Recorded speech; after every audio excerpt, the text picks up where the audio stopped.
शुरू करें।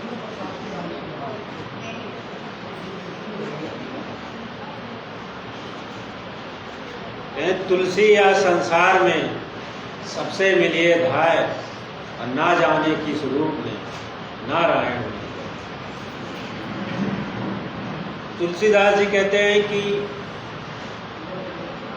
इस संसार में किसी से भी बैर भाव नहीं रखना चाहिए, क्योंकि अगर उसी के भेष में परमात्मा आ गया और आपने उसके साथ दुर्व्यवहार कर दिया तो आप परमात्मा के दर्शन से वंचित रह जाएंगे। इसी तरह से कुछ लोग थे, वो भागवत कथा उन्होंने उसका आयोजन किया और उसके बाद में खूब फल और खाने के भोजन के कई तरह के सामान लाके उन्होंने रखा और भागवत जो शुरू होने से पहले उन्होंने नारद जी को बुलाया और कहा कि आप नारायण को, भगवान विष्णु को जब तक बुलाएंगे नहीं तब तक हम भागवत कथा का जो आरंभ है वो करेंगे। तो उन्होंने कहा नहीं, आप लोग भक्ति करिए, वो जब प्रसन्न होंगे तो अपने आप आ जाएंगे। तो उन्होंने कहा नहीं, तब तक हम शुरू नहीं करेंगे, आप तो आते जाते रहते हो, उनसे मिलते रहते हो, आप बोलो उनको कि कुछ भक्त हैं जो अपनी जिद पे अड़े हुए हैं। तो उन्होंने कहा ठीक है, मैं बोलूँगा उनको, अगर वो तुम्हारी अर्जी लगाऊंगा, अगर वो प्रसन्न हो जाएंगे तो आ जाएंगे। उन्होंने कहा ठीक है। अब ये भागवत के लिए सारे बैठे हुए और विष्णु भगवान एक भैंसे का रूप धारण करके आए। तो भैंसे को आदत होती है कीचड़ में लौटने की, पानी। तो वहीं पे एक छोटा सा गड्ढा था, वहीं पे उन्होंने उसमें लेटना शुरू कर दिया। अब मिट्टी लग गई।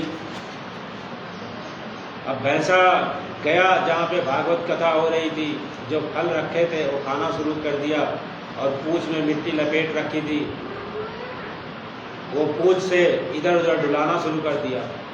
अब पूंछ के जो मिट्टी लगी हुई थी जिसके ऊपर जाए वही उसके ऊपर दौड़े, भगाओ इसको, डंडा लेके भागे, दौड़ाए और विष्णु भगवान वैसे के रूप में थे, वो वहाँ से निकल गए। उसके बाद में सभी भक्त फिर नारद जी के पास गए और नारद जी से कहा कि आपने विष्णु भगवान से कहा नहीं, वो आए नहीं। उन्होंने बोला आए तो थे, तुम लोगों ने उनको भगा दिया। उन्होंने कहा कब आए थे? कह रहे भैंसे के रूप में वही आए थे। तो कहने का तात्पर्य ये है कि संसार में चाहे बच्चा हो चाहे बुजुर्ग हो, किसी से भी किसी तरह का कोई मन में मैल ना रखे, क्योंकि कहते हैं कि दिल का हुजरा साफ कर आने जाने के लिए और ध्यान गैरों का हटा उसको बिठाना। कह रहे जिसको जानना चाहते हो वो तो बहुत ही ज़्यादा पवित्र है, और तुम अपने मन में गंदगी भर के उसको कैसे जान सकते? क्योंकि कहें कि जब तक द्रोह रहे उर्माही तब लग पड़े न सत्य की छाप। सत्य से रूबरू होना है तो मन से द्रोह को, ईर्ष्या को पूरी तरह से दूर करना पड़ेगा। इसीलिए धर्मदास जी ने कहा है कि धर्मदास संतन सिर नावा, संतन मोह नहीं बिसरा। उन्होंने कहा कि मैं संतों के सामने सिर नवाता और ये अपेक्षा करता हूँ, उम्मीद करता हूँ कि संत भी मुझे कभी बिसराएंगे नहीं, क्योंकि संत ही हैं जो सम्माननीय होते हैं। क्योंकि सारा संसार अपने लिए जीता है, लेकिन संत होते हैं वो इस संसार के लिए जीते हैं।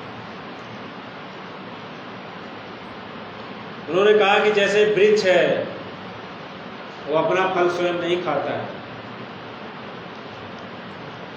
कहे वृक्ष कबहु न फल भकै नदी न संचय, और परमार्थ के कारण साधु दबा सके। जो संत होते हैं वो परमार्थी होते हैं और परमार्थ के कारण इस संसार में लोगों को भक्ति का संदेश देते हैं, लोगों को चिताते हैं। उनसे किसी भी तरह का मन में द्वेष नहीं रखना चाहिए, क्योंकि जो भी संत हैं वो कुछ न कुछ देते हैं। संतों का काम है लेना नहीं देना। आजकल के जो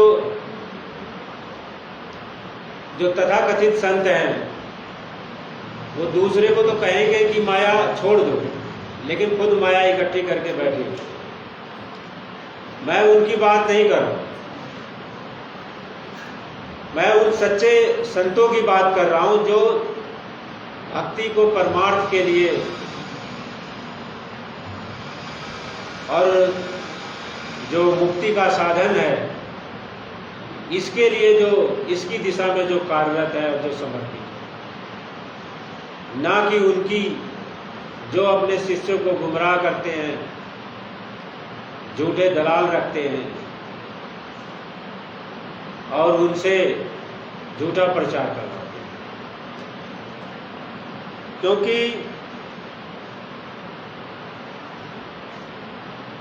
कहें कि जो संत हैं, जो असली संत है वो जल्दी पहचान में नहीं आते। कहें कि कोई कहे संत हम चीन्हा, तुलसी कान हाथ दे।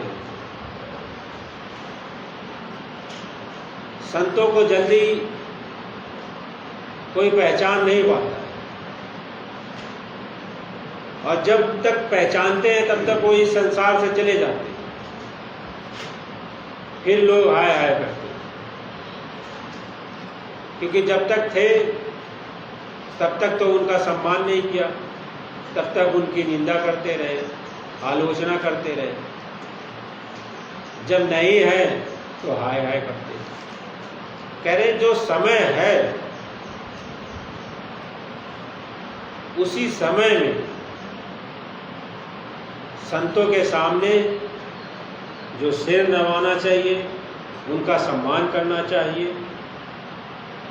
कहें कबीरा संगत साध की जो गंधी का वास, जो कुछ गंधी दे न सके तो भी बात सुनो। जैसे आप इत्र की दुकान पे जाएंगे तो आप भले इत्र ना खरीदें, लेकिन आपको इत्र की जो खुशबू है वो अवश्य मिलेगी। इसीलिए जो संत हैं वो कुछ न कुछ देते ही,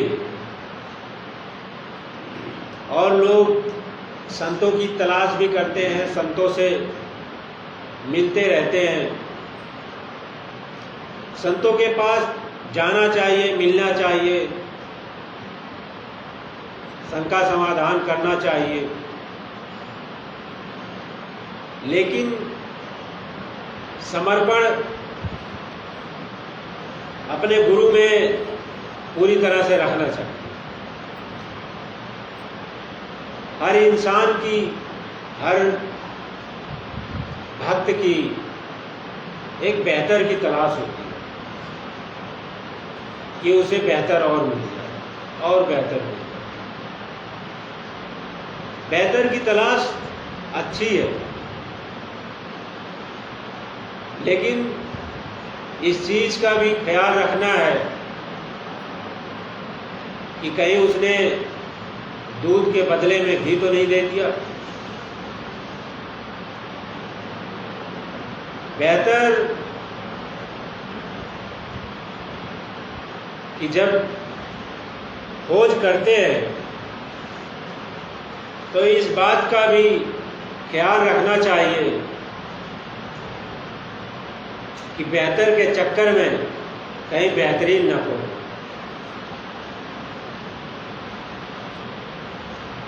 इसीलिए जो अच्छे संत हैं उनकी शरण में छोड़ के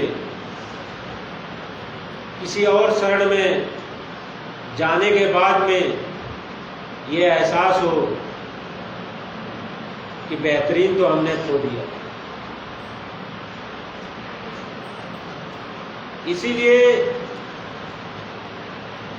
जो बुद्धि से कम और संतों के बारे में दिल से ज्यादा सोचे। जब विवेक का इस्तेमाल करेंगे तभी संतों को और संत मता को समझ पाएंगे। क्योंकि जो संत हैं वो बहुत ही शीतल होते हैं। कह नए शीतल है चंद्रमा हिम नए शीतल हो, कबीरा शीतल संत जन नाम से नहीं। कह रहे ये संसार पूरा सर्प जैसा है, लेकिन चंदन जैसा ही सिर्फ साधु होता है। वो कभी भी जो चंदन है वो सर्प के संगति से वो जरा सा भी उसके अंदर चेंजिंग नहीं है। क्योंकि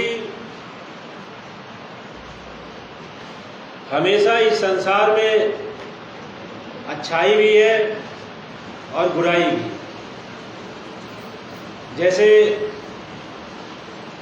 भगवान बुद्ध के जो पिताजी थे वो सोचते थे कि मेरा पुत्र हर बार हर जगह सिर्फ अच्छी चीज देखे, कोई भी खराब दृश्य उसके सामने ना हो।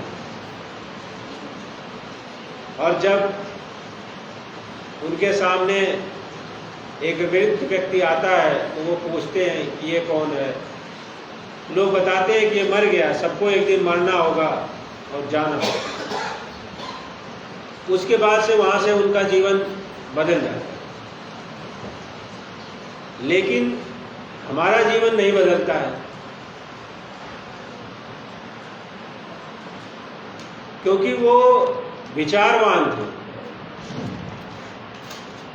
और उनके जो दिल था, जो उनका हृदय था, वो बड़ा ही स्वच्छ था। लोग शमशान घाट पे जाते हैं तो अगर कोई अपना खास संबंधी की मृत्यु होती है तो उनको थोड़ा सा दुख होता है। अपने घर का हो तो बहुत दुख होता है, लेकिन कोई गांव का हो, समाज का हो, गली का हो तो उनके लिए एक औपचारिकता हो। जाते हैं, एक संवेदना 2 सेकंड की व्यक्त कर देंगे और फिर उसके बाद में जहाँ पे जलाया जाता है वहाँ पे जाएंगे। फिर वो सोचेंगे यहाँ से जल्दी कैसे निकले। क्यों? क्योंकि वो एक औपचारिकता और मानवता के नाते वो वहाँ पे आए हुए और जल्दी इस फिराक में रहते हैं कि यहाँ से निकलें। लेकिन संतों ने कहा है कि उससे हमें सीख लेनी चाहिए कि हमारी यात्रा थी यहीं में पूरी हुई और हमें भी यही है। उसको सोच के हमें भक्ति के कार्य में लग जाना। लेकिन लोग क्या करते हैं, शमशान घाट से आते हैं और फिर माया को एकत्रित करने में।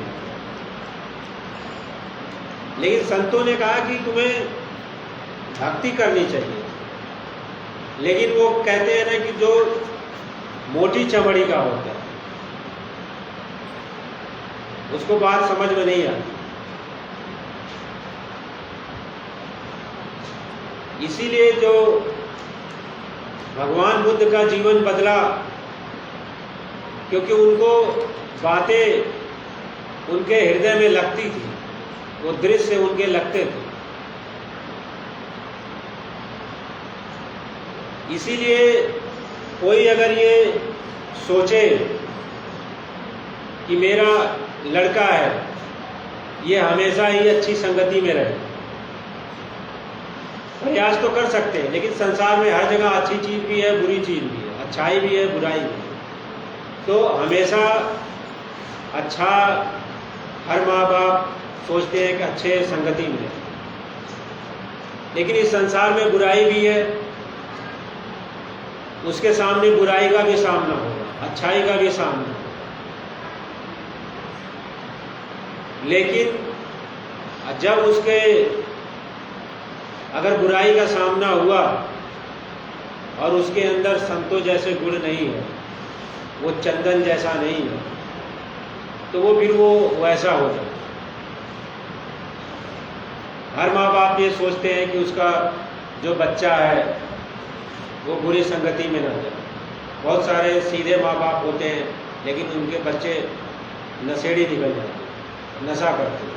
और एक दिन ऐसा आता है, पैसे के लिए अपने माँ को भी मारते हैं, पीटते हैं, पिता से भी। वो ऐसा हुआ क्योंकि जब तक वो माँ बाप के नियंत्रण में थे तब तक वो ठीक थे, लेकिन जैसे ही उनको बाहर की हवा लगी तो वो वैसे थे। इसीलिए कहा है कि जो संत होते हैं वो चंदन की तरह, और ये सारा संसार सर्प की तरह। सर्प अपना काम करता है और संत अपना काम। लेकिन आज आवश्यकता है कि संत की तरह से एक आम इंसान को भी होना चाहिए, तभी वो तरह तरह के जो ऐब है, तरह तरह के जो नशा है, उससे वो बच सकता है। अगर जैसे भुजंग है वो चंदन से लिपटा रहता है, लेकिन चंदन पे सर्प का कोई भी असर नहीं है, वैसे ही संतों पे भी इस समाज में कोई शराब पी रहा है, कोई नशा कर रहा है, कोई चरित्रहीनता कर रहा है, तो जो संत होते हैं उनको कोई फर्क नहीं पड़ता। उनके सामने कोई कुछ भी करे, लेकिन उनको कोई फर्क नहीं पड़ता। लेकिन जो असंत होते हैं वो उससे प्रभावित होते हैं। कोई अगर किसी तरह का नशा कर रहा है तो वो सोचते हैं चलो एक बार इसका स्वाद लेके देखते हैं। एक बार वो स्वाद लेते हैं, फिर उसके बाद में वो नशा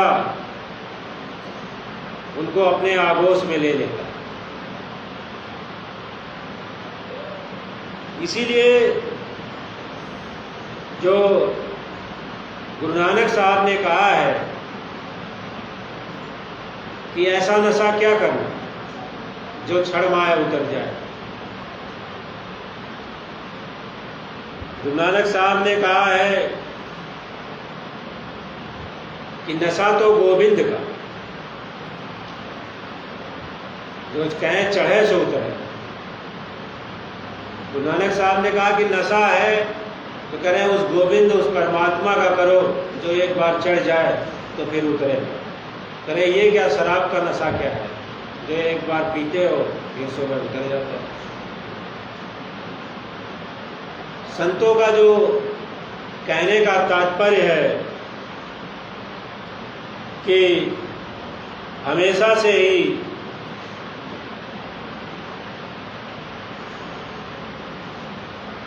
अच्छे कर्म करें, सदाचरण करें, तभी वो जो सदाचरण करने वाले व्यक्ति से उसके माँ बाप भी खुश रहते हैं, उसके आस पड़ोस के भी लोग खुश रहते हैं। कहते हैं कि अगर आप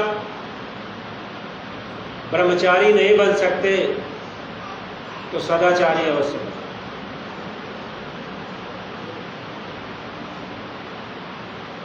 क्योंकि अगर आप सदाचारी बनेंगे तो ही आप जिनके भी संपर्क में रहेंगे वो आपसे दुखी नहीं होंगे। लेकिन अगर कोई व्यभिचारी बन गया तो उसके माँ बाप और जिससे उसका रिश्ता जुड़ा है वो उससे प्रभावित होगा। इसीलिए जो संतों ने बार बार कहा है कि जो गुरु है वो सबको एक समान शिक्षा देते हैं, लेकिन कोई शिष्य भक्ति में बहुत आगे जाता है, कोई पीछे रह जाता है, कोई औसत धरती। इस संसार में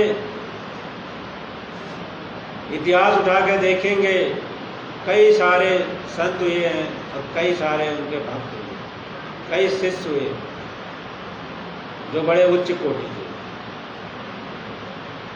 लेकिन वो कहते हैं दाता नदियां एक सब काहू को देत, हाथ कुंभ जैसा जिसका वो वैसा हो। जैसे बरसात हो रही है,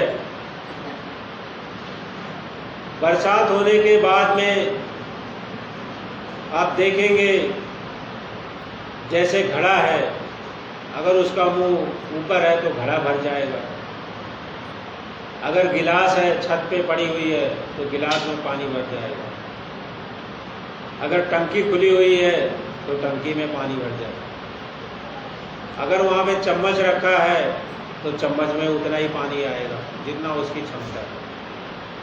इसी तरह से जो शिष्य हैं, शिष्य की भी अपनी अपनी क्षमता होती है।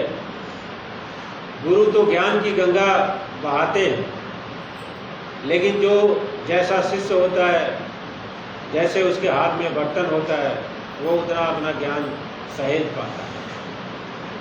बाकी जैसे एक गिलास है, एक गिलास में एक गिलास पानी है, उसमें अगर 2 गिलास पानी डालेंगे तो 1 गिलास पानी ओवरफ्लो होगा, वो बह जाए। वैसे शिष्य हैं, गुरु की ज्ञान की गंगा बहाते हैं, लेकिन जिस शिष्य का बर्तन जितना बड़ा होता है उसमें उतना ही ज्ञान आता है। इसीलिए कहा है कि गुरु बिन ज्ञान न उपजै, गुरु बिन मिले न मोक्ष, और गुरु बिन लखै न कोई सत्य को, गुरु बिन मिटे न दोष। गुरु के बिना ये मोक्ष की प्राप्ति संभव नहीं है। गुरु ही है जो हमें सराहता है। कहें गुरु कुम्हार, शिष्य कुंभ है। शिष्य है वो कच्चे घड़े की समान, जो गुरु अंदर से हाथ दे के और एक सुंदर सुराही का रूप या घड़े का रूप दे देता है।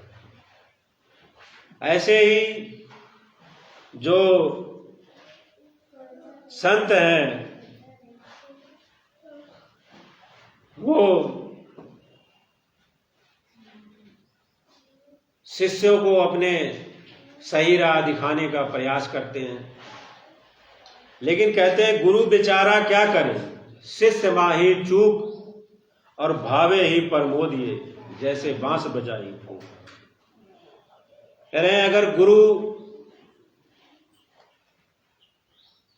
शिष्य को सही राह दिखाना चाहता है, लेकिन अगर शिष्य चलना ही नहीं चाहता है तो उसको नहीं चला सकता, क्योंकि जैसे बांस है, उसको बजाओगे तो वो बजेगा नहीं।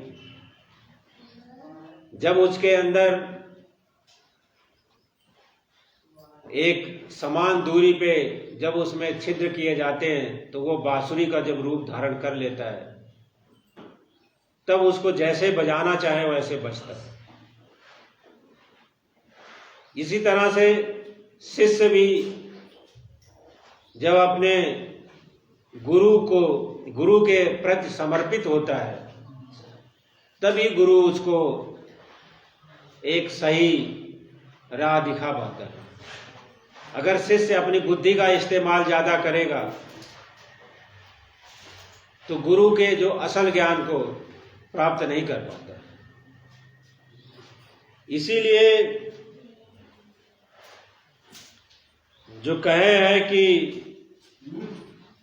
गुरु से जो लगन है वो बहुत ही कठिन होती है। इसमें बिरला ही जो है कोई पार पा पाता है। इसीलिए कहें लागी लागी सब कहें, लागी बुरी बलाए और लागी सोई जान दे, आर पार हो जाए। कहें लगन ऐसी लगे कि या तो ये जीवन में उस सत्य को जान के रहूंगा, या तो ये अपना जीवन न्यौछावर कर दूं। जब ऐसी लगन लगेगी तभी वो बात बनेगी।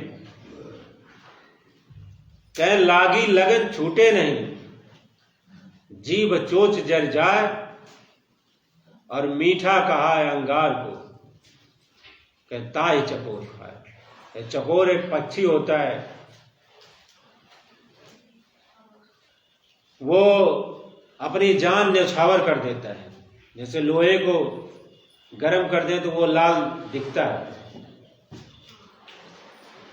उसको उसके लाली को पाने के लिए वो अपनी जीभ चोट सब अपना जला देता है, अपनी देह का त्याग कर देता है।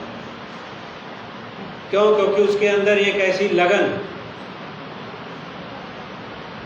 जब तक वो लगन नहीं होगी, वो तड़प नहीं होगी, वो विरह नहीं होगी, तब तक कोई भक्ति की सीढ़ियां चढ़ना चाहेगा तो वो चढ़ नहीं पाएगा। इसीलिए अपनी जो लगन है उसको बढ़ाए, भक्ति में ज़्यादा से ज़्यादा समय देने का प्रयास करें। इन्हीं शब्दों के साथ में अब मैं विराम देता हूँ। बोलिए नित्य तत्वदर्शी संत राम कुमार साहब की, बोलिए सदगुरु कबीर साहब की।